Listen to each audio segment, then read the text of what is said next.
digo salto alto. Acho que foi, como você disse, excesso de confiança. A gente sabe da qualidade do nosso time. Então, acho que a gente pensou assim, não, qualquer momento a gente vai resolver o jogo, vamos ganhar o jogo. Não, mas não é assim.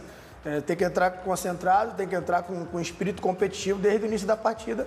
Senão você pega um time de qualidade, como o time do Guarani tem de qualidade, vai lá e surpreende a gente. Foi o que aconteceu.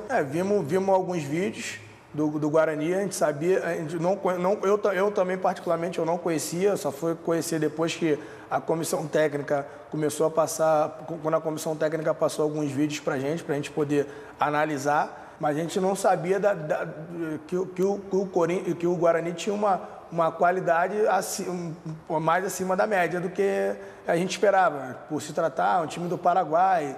Enfim, às vezes a gente fica aquela coisa, não, vai ser um pouco melhor jogar contra um time do Paraguai do que jogar contra um time brasileiro. Se você não competir, você acaba sendo surpreendido. Foi o que aconteceu. A gente não competiu conforme víamos competindo e fomos surpreendidos. Agora é tentar correr atrás nesse jogo de quarta-feira, dar tudo da gente, para a gente poder surpreender também e conseguir aí esses 3 gols e conseguir a classificação para as quartas finais.